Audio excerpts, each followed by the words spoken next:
juga sudah berada di ujung tanduk ya. Koran Tempo menyebutkan KPK bidik cukong Miranda. Luar biasa, sangat provokatif sekali gambarnya ya. Miranda dalam posisi duduk, kemudian di belakangnya ada seorang lelaki yang mungkin seperti mafia begitu ya, yang mendukung ia pada saat itu menjadi MSG. Kemudian Pos Kota masih mengangkat tentang kisah Xenia Maut. Waduh, tiada maaf bagimu. Ya, ini Pak Yadi ya, wajah Pak Yadi yang memang sudah beberapa kali juga di kita di Apa Kabar Indonesia menyampaikan bahwa tidak akan bisa memaafkan dengan begitu saja, begitu ya? Iya, kemudian di pikiran rakyat, Miranda Gultom tersangka korupsi. Kemudian masih tentang pasca penetapan Miranda, Republika tidak berhenti di Miranda. Betul. Kemudian Jawa Pos setelah Miranda bidik sponsor, karena memang ada sebuah spekulasi ketika ada kasus suap ini, nampaknya tidak mungkin kalau semua uang tersebut adalah hasil dari rekening pribadi Miranda, namun ada sponsor di baliknya. Pasti ada sponsor kasnya itu? Ya. Ada kasnya. Kita berusaha untuk mencari tahu jawaban tersebut di topik utama kita nanti ya. Iya. Bersama dengan narasumber yang kami undang. Tapi ini tadi kan saya bilang ya, Miranda juga menjadi sorotan, pun juga nasib Partai Demokrat. Partai Demokrat dari sang ketua Anas Urbaningrum pun juga seperti mengalami hal yang sama saat ini, karena beberapa dari kader di internal Partai Demokrat pun juga saling sikut menyikut begitu. Kalau dari pengamatan beberapa pakar politik begitu ya. Iya, dan hal itu juga mengakibatkan elektabilitas Partai Demokrat saat ini di mata rakyat jatuh. Mantan bendahara umumnya Nazarudin terkena kasus, kemudian ketua umumnya sekarang diseret.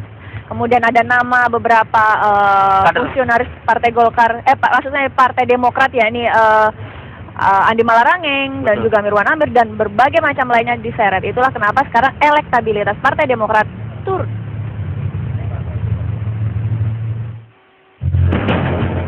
Muhammad Nazarudin, bekas bendahara umum Partai Demokrat, adalah nama yang mendorong elektabilitas partai bentukan SBY itu merosot ke tingkat rendah sejak tahun 2009. Mencuatnya kasus suap Wisma Atlet SEA Games di Palembang senilai 191 miliar rupiah dan menyeret sejumlah nama petinggi Demokrat membuat elektabilitas partai tersebut turun sebesar 5%.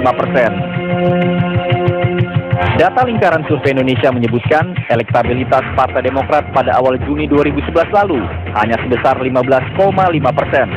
Padahal pada survei bulan Januari, Demokrat masih berada di angka 20,5%.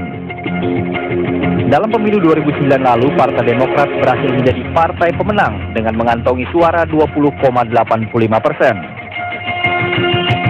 Riset politik yang kurang bersahabat itulah yang kini membuat kursi Ketua Umum Partai Demokrat Anas Urbaningrum kembali digoyang. Dewan Pembina Partai berkumpul, beragam spekulasi pun muncul ke permukaan. Benarkah ada rencana pemecatan Anas? Siapa nominator penggantinya? Atau ada agenda lain? Memang tak banyak yang bisa dikorek dari rapat Dewan Pembina Partai Demokrat. Namun sejatinya rapat itu membahas keterpurukan Partai Demokrat di tengah nyanyian Nazarudin, kesaksian Mindoro Salina dan Yulianis yang semuanya menyebut Anas Urbaningrum ikut terlibat dalam suap Wisma Atlet di Palembang. Tim TV One mengabarkan. Iya. Kita juga ada pernyataan dari Anas Urbaningrum ya, pada saat kemarin ditemui di Jawa Barat. Iya. Nah, ini ada pernyataan yang pertama terkait juga dengan bagaimana cara mengatasi? Betul, cara mengatasi, dan juga yang namanya diseret-seret oleh Muhammad Nazarudin terlibat dalam kasus Wisma Atlet seperti itu. Tapi dia juga mengatakan bahwa kalaupun ada yang ingin menggantikan posisi sebagai ketua umum, itu hanya rumor belaka, tidak betul itu. Padahal kata seorang pengamat politik kemarin, Pak Ikrar, dan itu merupakan rahasia umum bahwa tidak ada kawan dan juga lawan yang abadi dalam dunia politik. Sekarang mungkin boleh mendukung di depan, tapi nggak tahu di belakangnya. Tapi itu ya terserahlah bagaimana nanti ke depannya. Oke. Bukan terdakwa, saksi saja bukan saya, tapi seolah-olah saya ini terpidana. Nah, itu karena opini yang dibentuk. Nah, ini keadilannya menurut saya, keadilan hukum, dekati secara hukum.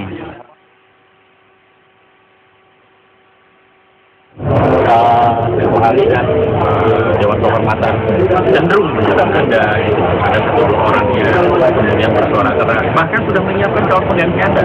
Padahal Anda sendiri kan sampai 2015. Rumor seperti itu biasa terjadi juga di dalam politik, tetapi yang saya yakini kader-kader Partai Demokrat, apalagi tokoh-tokohnya, itu berpikirnya sehat, dewasa, waras, dan juga melihat kepentingan partai secara keseluruhan.